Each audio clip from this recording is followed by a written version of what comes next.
بسم الله الرحمن الرحيم الحمد لله رب العالمين والصلاة والسلام على سيدنا محمد وعلى آله وصحبه أجمعين. In the name of Allah, the beneficent, the merciful. May Allah's peace and blessing be upon His last and final messenger, His household, and His companions, and all those who follow His teachings until the end of time. We will, inshallah ta'ala, begin with the questions you sent, which we couldn't answer for about 2 or 3 days. We were only able to answer one, and the time was actually not sufficient to continue. So we will begin with the questions, then we will, inshallah, continue with our lessons. Now, Malam. Assalamu alaikum wa rahmatullahi wa barakatuh. Assalamu alaikum. Malam tana tambayar kan limancin mace wacce take so a mata ƙarin bayani kan cewa za ta tsaya a tsakiya ne, sauran kuma su tsaya a gefe da gefenta, yayin da kuma idan wasu sun yi saura za su iya tsayawa a baya ko da abin yake. To, al'amarin limancin mace matsala ce ko matsala ce wadda malamai tuntuni ba su yadda ba su haɗu a kai ba, cewar mace na iya limanci. Yadda abin yake shine, akwai wata mata ana kiranta Ummu Waraka a cikin garin Madina, dattijuwa ce, tana da gida kuma mata na taruwa gidanta har lokacin sallah ya yi, sai ta riƙe musu limanci. Sai aka ba manzon Allah labari ga wata mata tana yin abin da take yi, sai ce to ai kamata ya yi a bata mu'azzin, wato a bata ladani wanda zai kiran sallah idan lokacin sallah ya yi, domin mata ba sa kiran sallah. To ana ta haka, wasu matan ba kowaɗanne mata ke zuwa ba, wataƙila kuma ba a cikin gari take ba, tana bayan gari ne. Sai aka zo lokacin da manzo Allah sallallahu alaihi wasallam ya koma ga Allah subhanahu wataala. To tun da ya koma ga Allah subhanahu wataala ba a ƙara jin labarin Ummu Waraka ba, kuma da sahabbai suka taho suka yi rayuwa bayan manzo Allah sallallahu alaihi wasallam, ba a ba da labarin wani masallaci ba wadda wata mata, ko da matar manzo Allah ce Ummul Munai, tana limanci ko ta gina tana limanci. Wato ba a san wani masallaci ba bayan rasuwar manzo Allah sallallahu alaihi wasallam wanda aka gina na mata, wanda mata ke limanci. Amma mazhabar Hanabala, wato Hanbaliya kenan, da mazhabar Shafi'iyya, to mazhaba ce Shafi'iyya, mazhaba ce da ta bunƙasa a Egypt, wannan kuma mazhaba ce da ta bunƙasa a Makka, Hanbaliya. Saboda haka su suna ganin cewar har yanzu mata na iya limanci, ko sun taru ko a wani masallaci nasu suna iya limanci. Amma ni na yawo ƙasar Larabawa da yawa, ban taɓa ganin wani masallaci ba a yanzu wanda yake da mata ne, ban taɓa gani ba,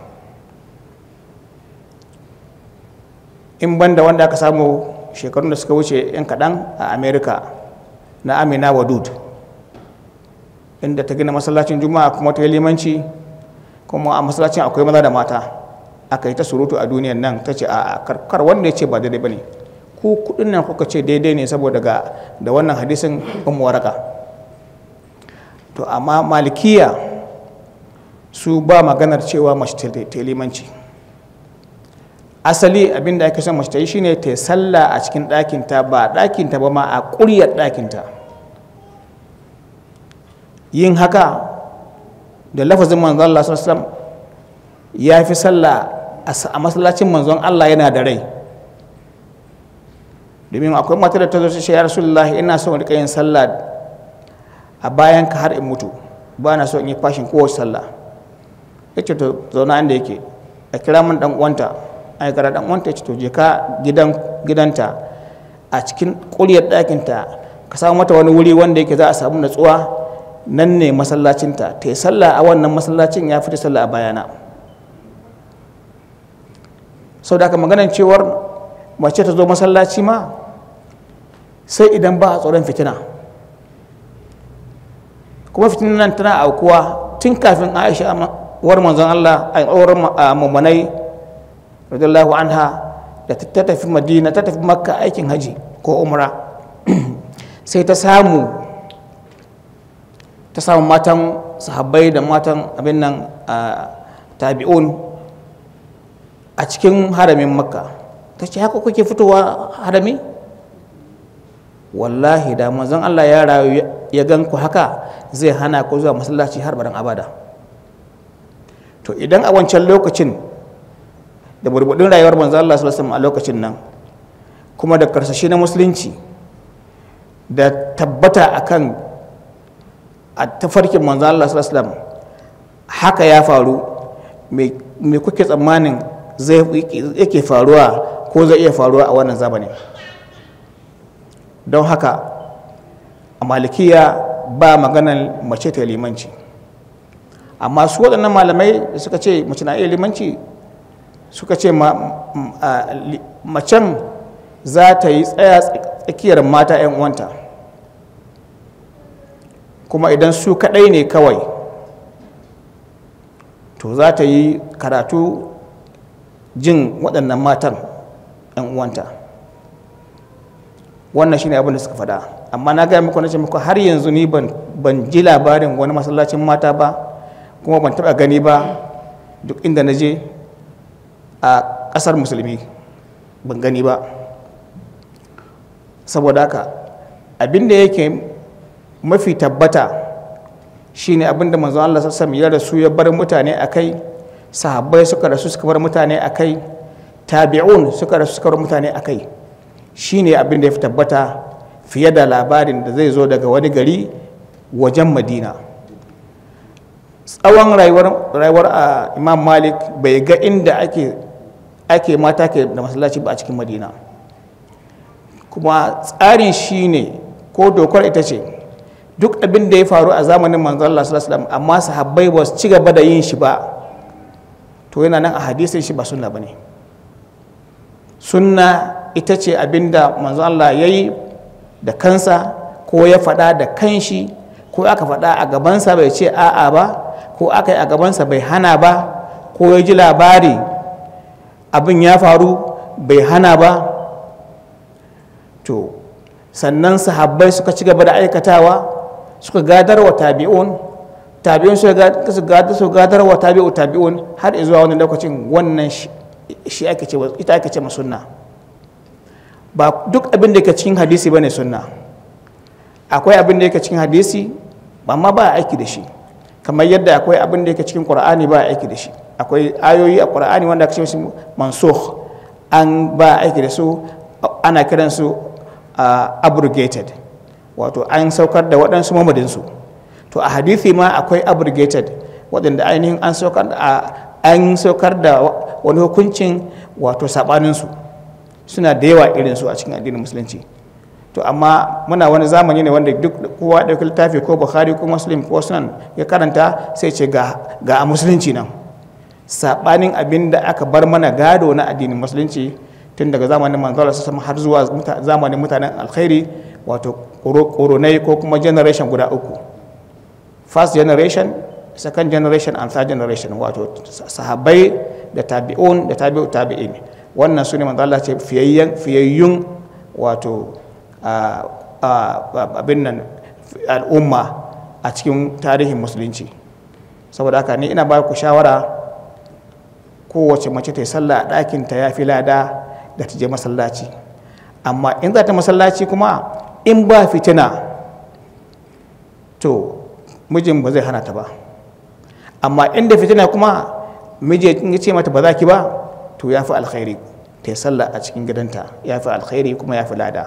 Shi namiji shi aka ce masa ya je masallaci ya fi lada, ita kuma mace ta yi sallah a ɗakinta ya fi lada. ko a cikin masallaci mace ta zo sallah, sahun gaba na mata shine mafi sharrin sahu a cikin sahun mata.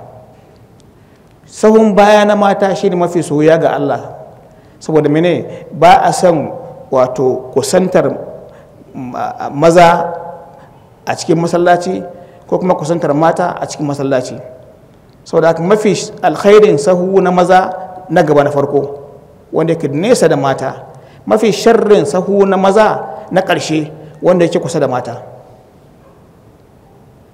An gane ko? Saboda haka addini ba yadda muke so wanda zamu yi, yadda aka ce wanda mu zamu yi. Allah ubangiji ya taimake mu kuma ya shirya da mu. Na'am. This one.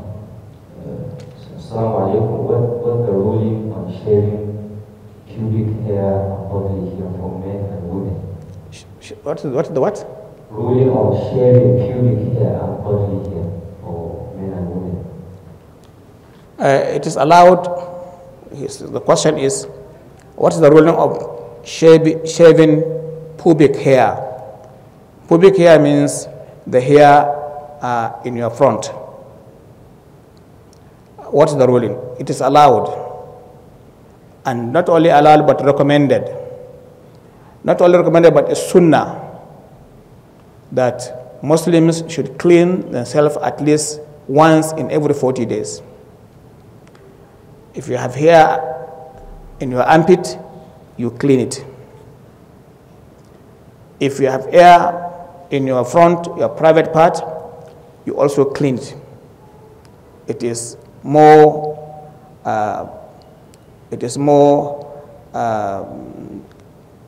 what am I going to say? It is a better way of keeping healthy parts of those parts of your body.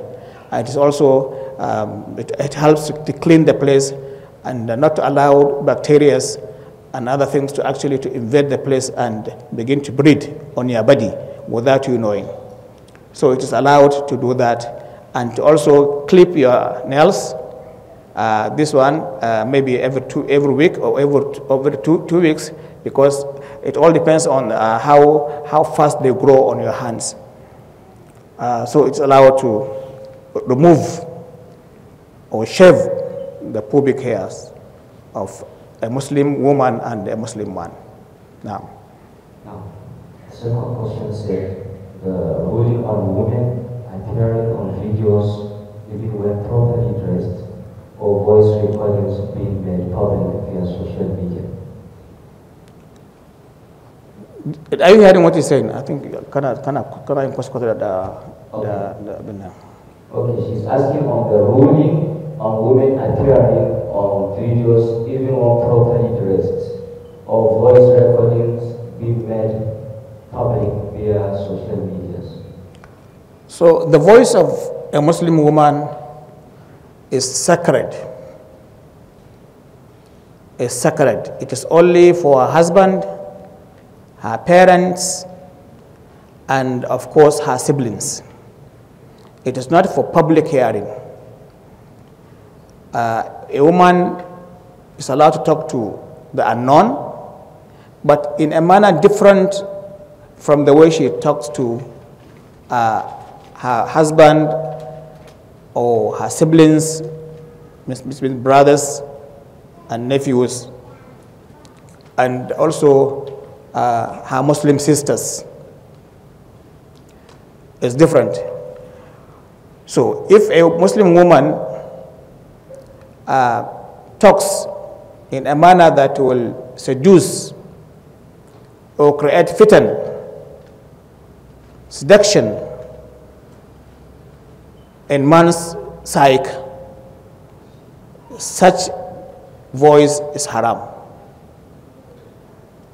So whether it's a television or radio or private recordings in TikTok and Instagram and Facebook and WhatsApp and everything and all the fora, social fora that we have, which are countless, it is not allowed for a woman to exert her melodious voice for people to appreciate that this lady has good voice. how I wish my wife will be like this. This is haram. So, however, if a Muslim woman must talk, she's allowed to talk, but not in a way that she talk, as I said, to those people that are very close to her. The Prophet has told us this in the Holy Quran, where he says that if you're going to ask for assistance, for food, for feeding, for anything, ask in a manner that there's no seduction, even though those women that the Prophet was referring, they were the mothers of all the believers. And that's why Allah said, فَلَا تَخَدَعْنَ بِالْقَوْلِ فَيَطْمَعُ الَّذِي فِي قَلْبِهِ مَرْضٌ. Can you remember? Read. يا نساء أعوذ بالله من الشيطان الرجيم بسم الله الرحمن الرحيم يا نساء النبي لستن كأحد من النساء إن اتقيتن فلا تخضعن بالقول فيطمع الذي في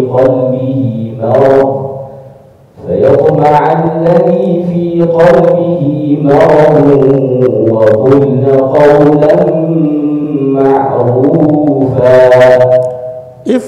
If Allah will reveal this to the wives of the Prophet ﷺ and addressing the Sahaba,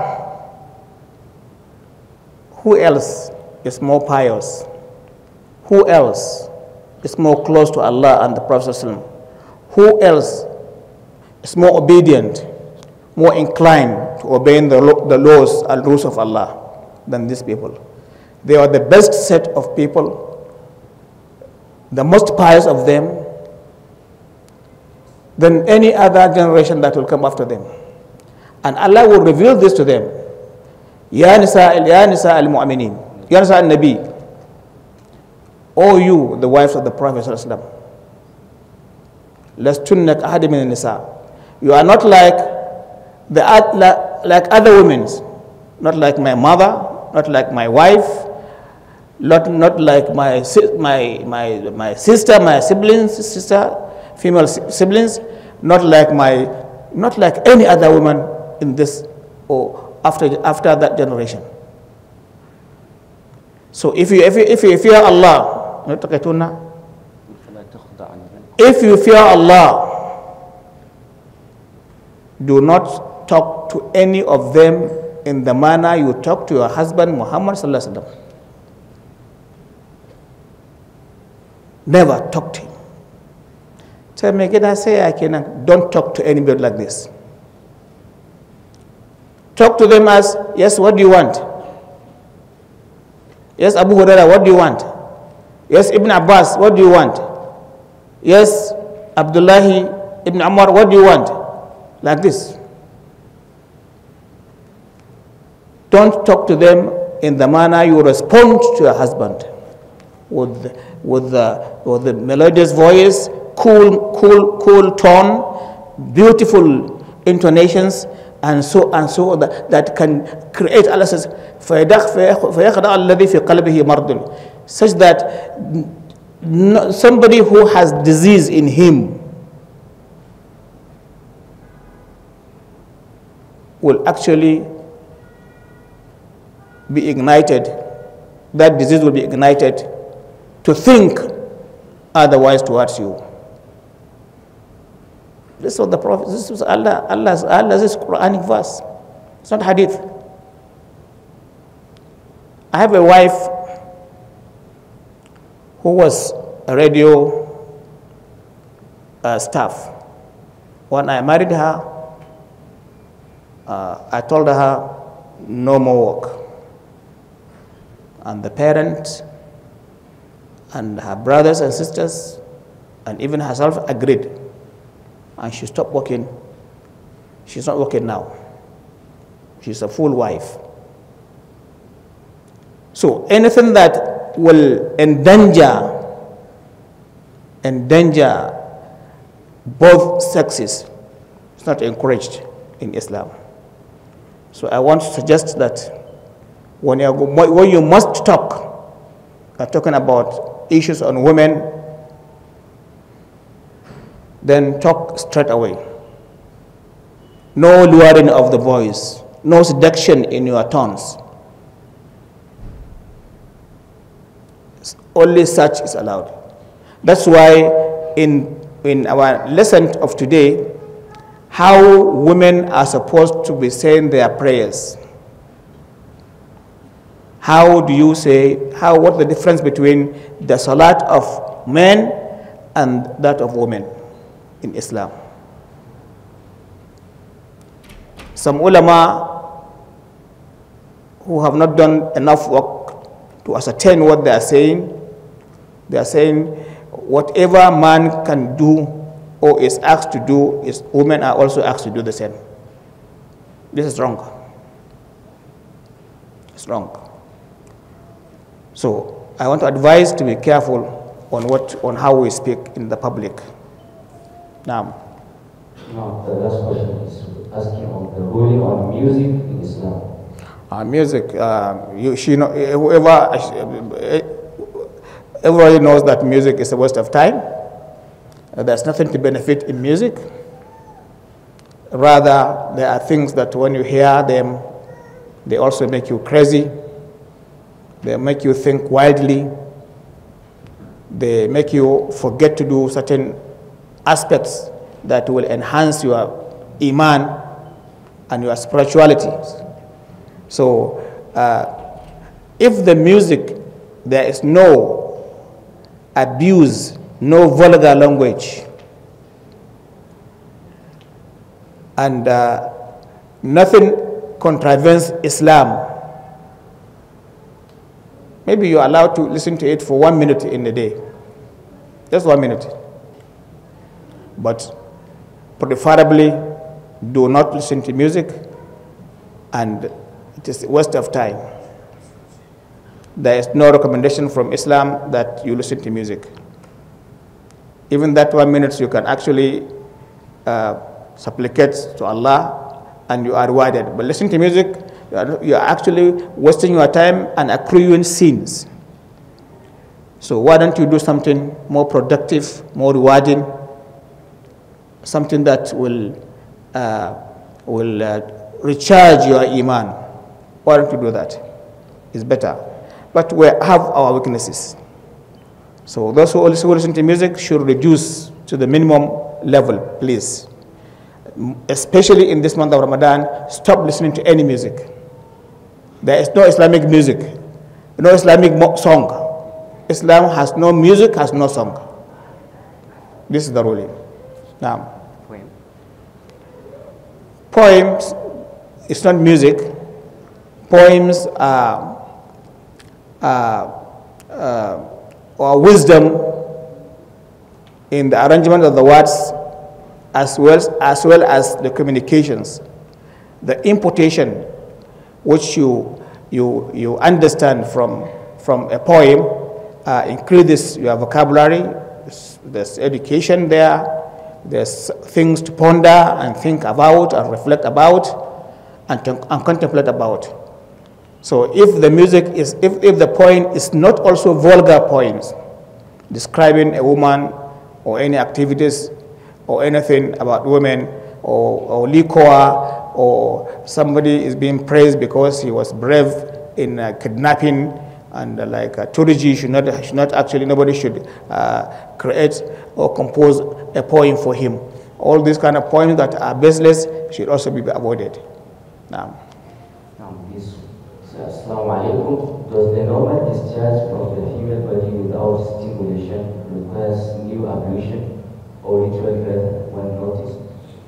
Anything that comes out of, anything discharged from the private part of a woman or a man requires at least ablution. You wash the place and wash what comes out on your cloth, and if semen or spermatozoa comes out from you, from discharged from a male or female, all this require sometimes major purification and sometimes minor purification. So what women are calling ruwan ni'ima, this is not pure, and it requires you wash your body and you wash your dress where that drops before you say your prayers. This is allowed. So any discharge, except if that, even if that discharge is as a result of sickness, you have to do that anytime you want to pray. There are people who have VVF. Is it BVF? Yeah, BVF. Such a woman should wash herself each time she is going to pray, and also wash her clothes or change her clothes. And another charge that women, a lot of women experience during the day, they also have to wash their pants, wash their bodies, and then perform another ablution for another prayer. These are discharges that are not induced at all. Not induced. Even men have that problem. Semen comes out from them without being induced. Such discharge don't break your fastings, but break your ablutions. So you have to wash, clean, and then make ablution for the next prayer. Now for people who are sick and unable to move much, how do they purify themselves for Salah? How do they purify themselves for Salah? Yeah, I think we have discussed that in our lessons. If you are sick and you can't use water, then you use sand ablution. If you can't use sand ablution because you have paralysis or the hands and the face are all having wounds, then you pray like that. You pray like that. Now think in your psyche that you are doing what you're supposed to do with water or sand ablution, and you are good to go. Even those who are continuously discharging either stool or urine continuously, they have pampers on them, they still have to pray. As long as you have your senses, you know who visits you, you know who didn't visit you, you must pray. Not you have to pray, you must pray.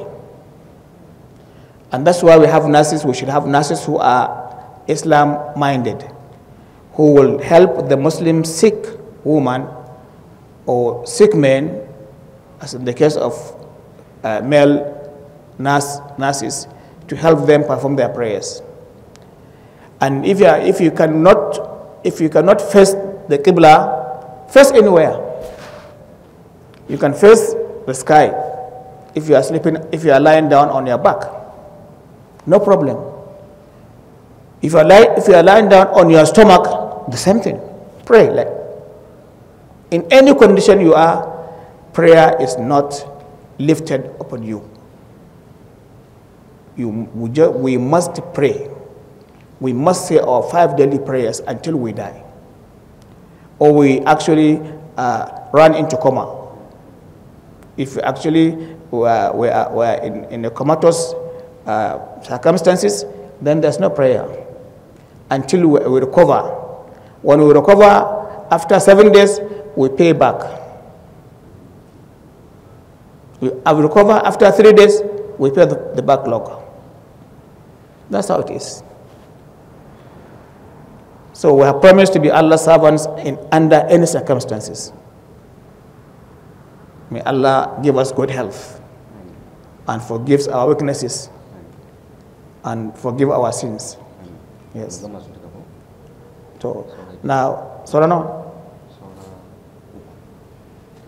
Okay, I think we'll stop. We'll stop asking the question, and we'll continue tomorrow, inshallah ta'ala, because the questions are many. and they were still waiting for more questions, so that it's a good development, inshallah.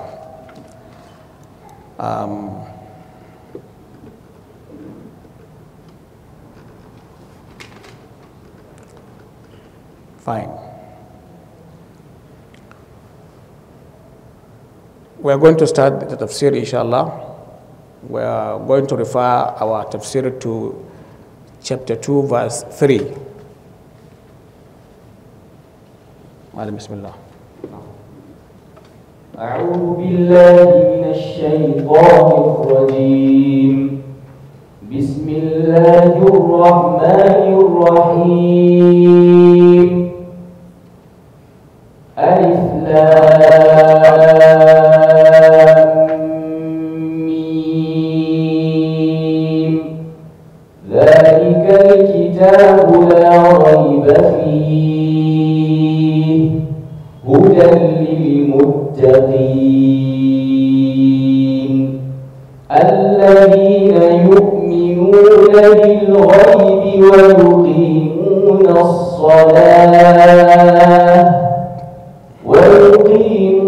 الصلاة ومما رزقناهم ينفقون.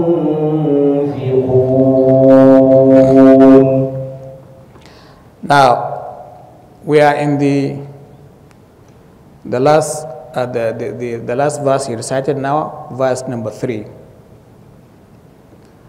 And those who establish their iman, those who their iman is not questionable, those whom their iman is strong enough to guide them to do the right thing all the time, because they believe in the unseen. They believe that Allah sees them wherever they are. You can't hide away from Allah subhanahu wa ta'ala, no matter where you enter. Even the angels, even the Satan sees you while you can't see them. So either you are with Shaitan or with the angels, or both. Or rest assured, wherever you are with your Lord. Allah, if you are one or single, Allah is your second. If you are 3, Allah is the 4th one. If you are 10, Allah is the 11th one.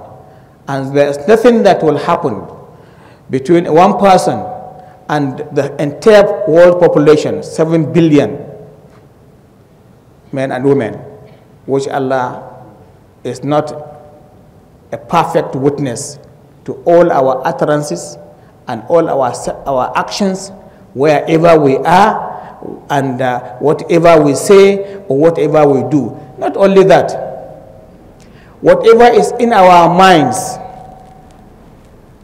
Allah is aware of that.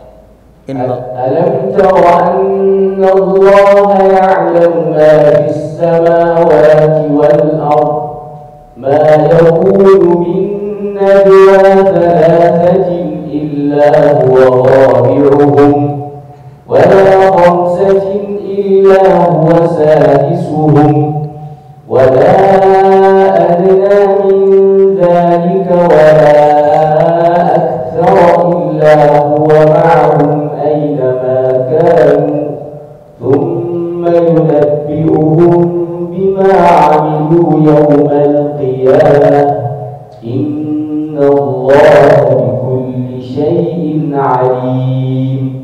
This is an ayah from Surah Al-Mujadala, establishing, stressing of what I said. There is nothing that happens anywhere, not on earth only. It's not only earth that Allah has, on all the planets, and the entire heavens and galaxies, everywhere, even apart from the ones we are hearing of, our galaxies, anywhere which Allah is not aware in full details. And tomorrow He will tell us, will tell everybody and everyone what happened to his life in this world. Because Allah is aware of everything that we do and we say and all the time. Darkness does not prevent him from seeing us. Walls and roofs do not prevent him from hearing us. Everything, Allah hears and sees us clearly. Clearly. So, and those who establish prayers, alhamdulillah, in the last few days, were able to discuss the first and second stations of Salat, purifications and ablutions. Now we will do the last station, which is Salat. Indeed, the Prophet says, Sallu kama ra'aytumuni usalli. Pray as though, or pray as you see me pray. Read what I read in my Salat, Fatiha and any surah or ayah. Bow, do the ruku', and then do the sujood, do the tashahhud, and say the salam. Is it everybody, including men and women? From the hadith on the surface, yes. But from the details of ulama, no. Because there are certain things that women are exempted,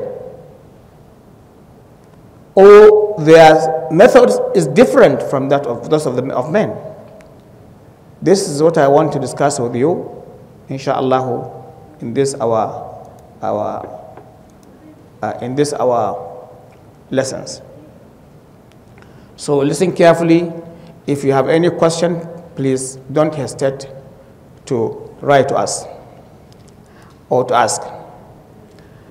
I'm going to talk to you about the differences between men and women in prayers. Certainly, the prayers of men is different in several aspects than the men's mode of prayers. What is it? Listen, I will tell you. When the prayer times comes, how do you announce to the people around you that it is time for prayers? You make adhan. Do women make adhan? No. So women don't call adhan. This is a difference. Men are encouraged to call adhan even if they're alone in the bush, in the middle of the bush. You are alone, nobody around you, only animals and birds and insects. You should not pray your zuhur or maghrib or isha or subh. You are encouraged to call adhan, Allahu Akbar. Except if you feel doing this will endanger your life. Like you go to the bush of Kaduna State, the Nangwari bush, or you go to Zamfara bush, and you call adhan, Turji will hear, say, there's somebody, let me get him. So you are endangering yourself. So if you are going to call wicked people, don't call adhan loudly, don't. So women don't call adhan. That's the difference. Even though adhan is not actually part of the chorus of salat. In the mosque, after adhan, when the imam enters the mosque, the muaddin makes iqama. Allahu Akbar, Allahu Akbar. Ashhadu an la ilaha illallah. Ashhadu anna Muhammadan Rasulullah. Women are not to do that. Women don't make iqama, whether they're in the mosque or in their own homes. Allah has forgiven them. The hadith Al-Bayhaqi reported that the Prophet says there is no adhan and iqama on women.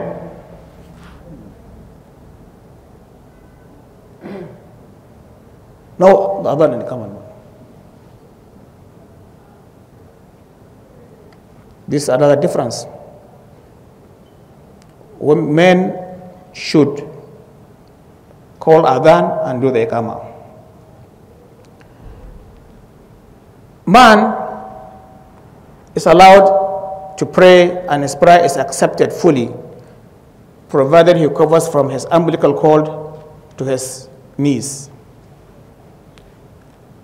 A woman must cover her entire bodies except her face and palms. Is that a difference? It's a difference.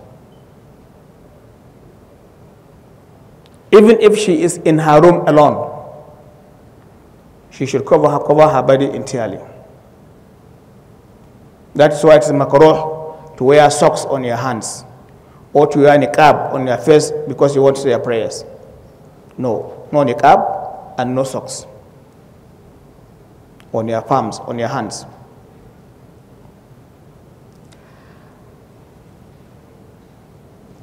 Number 3 or 4, when women gather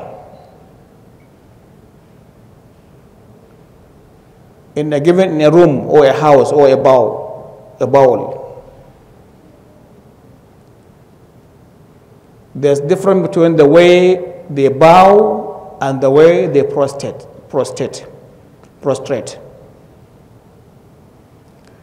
The bowing of women is different from the bowing of men. Men, when they are bowing, they open their hands, put their hands on their knees, and open their hands. Women, when they are bowing, when they put their hands on their knees, they squeeze themselves into one body. No space between their arms and their body. This is women. This is difference. Also, women, when they are prostrating, they should be different from that of men. Men, when they prostrate, they open their hands widely, except if they're very close to each other. Women, they clip their hands to their bodies. This is different from those of men. When women are praying in congregation behind an imam,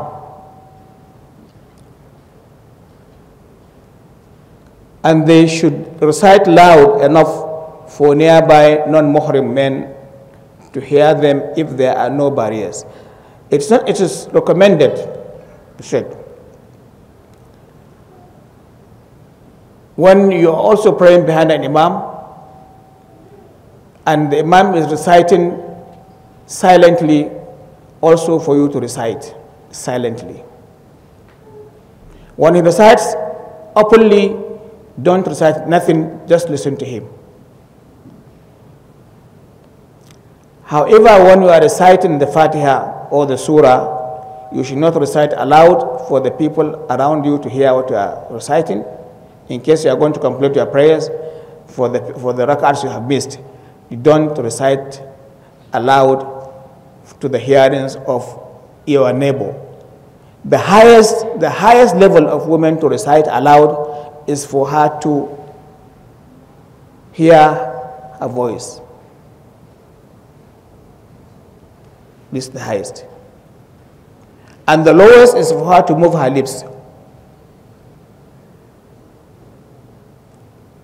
A man can recite aloud in the mosque. The imam does that. In fact, we even have loudspeakers to help him recite aloud.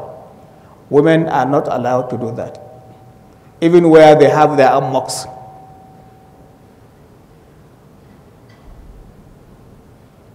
This is another difference Even though women are allowed to come to the mosque for prayers with the permission of their husbands, it is better and more recommended and more rewarding for them to pray at home, even if they are neighbors to that mosque. Because the bias of the Prophet ﷺ don't attend the mosque all the time. They pray in their rooms. And when they want to come to the mosque, they ask permission of their husband. I want to pray with you Maghrib. Say, no, don't come. We're going to have visitors from so-so country or from so-so town or from so-so village, so the mosque will not be enough for women. Don't come. And she has to obey him. Say, I want to pray. We have been created the same. Your grave is different from my own. Don't fight him. Allah has given him the right to regulate your life. Very important. Please.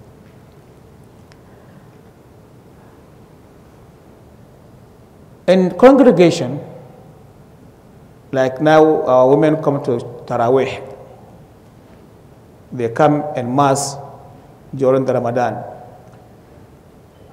From the beginning of Ramadan to the 25, and they will start disappearing. The crowd will start disappearing and diminishing. You know?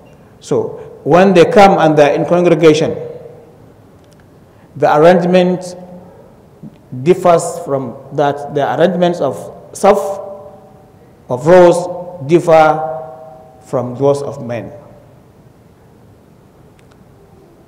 It's different. The more away you are from men, the more rewarding you have. You are given. The more rewarding, the more rewards you have. The more you're away from men, the more rewarding. The more closer you are to men, the more trouble. You don't impress Allah when you are struggling to be in front of yourself. I want to myself first self. That is the most weakest self of women. The most disliked self of women is their first row. This one. Another thing, An-Nawawi said that Imam Shafi'i said in his book Al-Muqtasar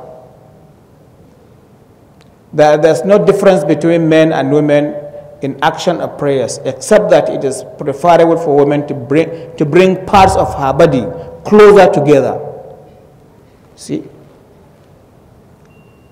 Even the Shafi'i, who is also a supporter of women's mosques and congregation, he said that women should not behave like men during the congregation. And to place her stomach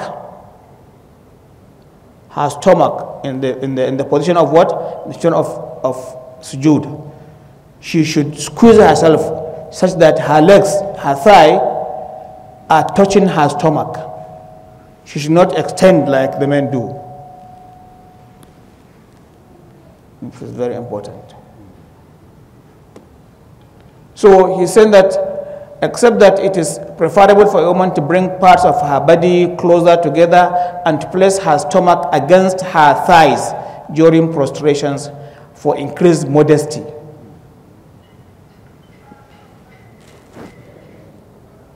For increased modesty. This is also different from the prayers of men.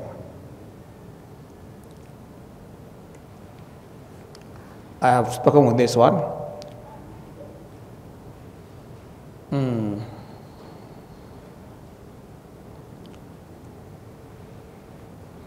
This, according to An-Nawawi, Imam Nawawi,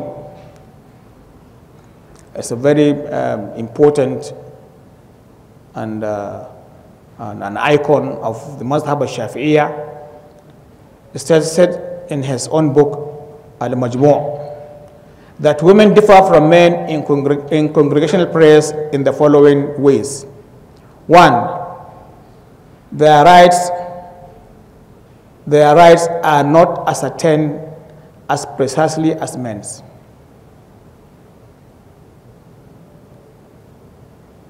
So women are not allowed to behave the same way men behave in the mosque. Meaning, if women come to the mosque, they will be the first to leave. No time for azkar for women in the mosque. Go home and do your azkar. No time to do your nafila in the mosque. As soon as the imam says assalamu alaikum, leave the mosque. And the imam, after saying assalamu alaikum, he must turn his face to the west, to the south, or to the north. He should not be looking back, behind, in front, putting the women in front and looking at them. No. You should look either here or here. But when there are no women in the mosque, he is permitted to look the men. Preferably for him to leave the place so that he will not actually have any feeling in him that, look, all this congregation, they're under me, I'm a superman. No. Preferably. Second, if a woman comes to the mosque and she's alone, she can't enter the saf. She stays behind the saf and say her prayers. She will not enter the saf because she's alone. So, even if they are going to pray together in the congregation, because the Imam Shafi'i and Imam Ahmad ibn Hanbali, they have agreed that women can have their own mosque and have their own salat and have their own imama. So even then, a woman cannot go in front like men go in front. She has to be in the first row and command the congregation by Allahu Akbar, Sami Allahu liman hamida, Allahu Akbar, Assalamu alaikum. This is how she should. This is also another difference from men's prayers. If the husbands will lead the prayer at home with his wife and maybe his son, no matter how small the son, maybe 7 years, maybe 8 years, maybe 10 years old, the son will stand by his right, but the mother will stand behind them. She can't stand on the same level with the husband, even though they are the same family, husband and wife. She still has to be behind him. This is also another difference.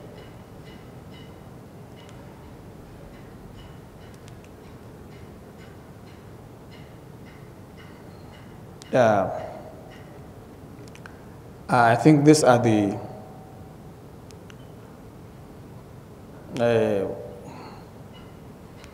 most important differences of women's prayer and men's prayer. I don't know whether I told you that some times ago, maybe about 30-something years ago, I happened to be on Umrah, and we have finished prayers. I came out and wanted to go and eat. Then I saw people rushing out from the Kaaba. Men and women rushing out. I said, and they're shouting, Subhanallah, Subhanallah, Allahu Akbar, Allah. Then I turned. I asked somebody close to me, what's happening? He said, maybe me and you were there here, I don't know. Then I moved closer to the gate of the box, not minding the crowd. I asked one of the guard, I say, what's happened? Ish Hasal, Ishfi. He said, there's demonstration in the mosque. Of what? He said, women are demonstrating. Why? He said, they are demanding that they should also be covered with the cameras. Their faces should be shown in the satellite for their relatives to see them, that they are in Mecca, they have been in Mecca, so they won't tell lies. They will not actually, when they say they were in Mecca, they say, yes, we saw you that day. So they want equal treatment. And number two, they want to be in the plate of the Kaaba. That circumference, they want to have their own section, like men. This was actually happened in Saudi Arabia when I was there. I can't remember actually the month and even the year. I can't remember because I didn't consider it as something important. But I am trying to tell you, this is one of the fitna that actually is happening in our modern times. And those of you who have been to Saudi Arabia, you have experienced some segregations and apartheid inside the haram, especially the Indian women. When you happen to be close to them, they despise you as a black woman. They move out from you. The only time they don't move out from you is when the prayer starts. But before the prayer starts, they will not allow you to sit near them or close to them, let alone mix with them. And the men are different. We men are different. We make friends from all over the world. We talk to anybody. Where we cannot talk in the same language, we use symbols language to communicate and even to laugh and even to exchange numbers. Allahu Akbar. So I want to tell you that women are not like men. Men are not like women. So please don't be deceived by some set of people who advocate that what men are doing in their prayers, men ought to do, and what females ought to do. What men do, female ought to do. It's not the same. Now, so are we still on? Do you have time? So we can end it now. Okay. So with this, inshallah, we have come to the end of this last station. There is the Qabli and Ba'di, which we all know that the same. What causes the Qabli in men can cause the same in women. The same thing with Ba'di, the same thing. Any other act are the same. Women must read Fatiha.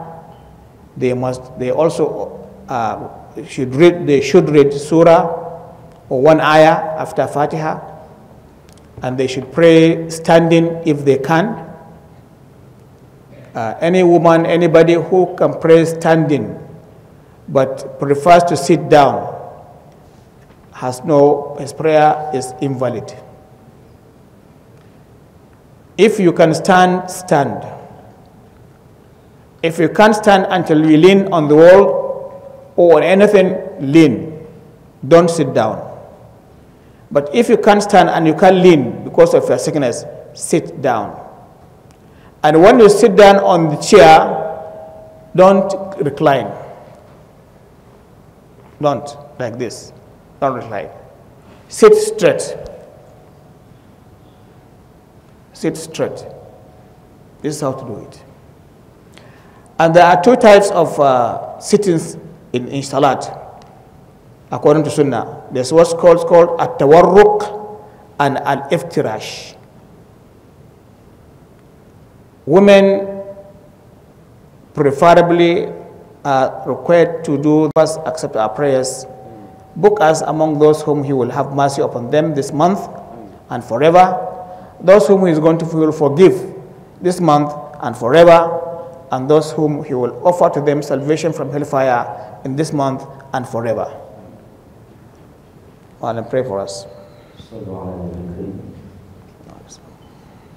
إن الله وملائكته يصلون على النبي يا أيها الذين آمنوا صلوا عليه وسلموا تسليما اللهم صل على محمد وعلى آل محمد كما صليت على إبراهيم وآل إبراهيم إنك حميد مجيد وبارك على محمد وعلى آل محمد كما باركت على إبراهيم وعلى آل إبراهيم إنك حميد مجيد اللهم آت نفوسنا تقواها وزكها أنت خير من زكاها أنت وليها ومولاها فنعم المولى ونعم النصير الذين يذكرون الله قياما وقعودا وعلى جنوبهم ويتفكرون في خلق السماوات والأرض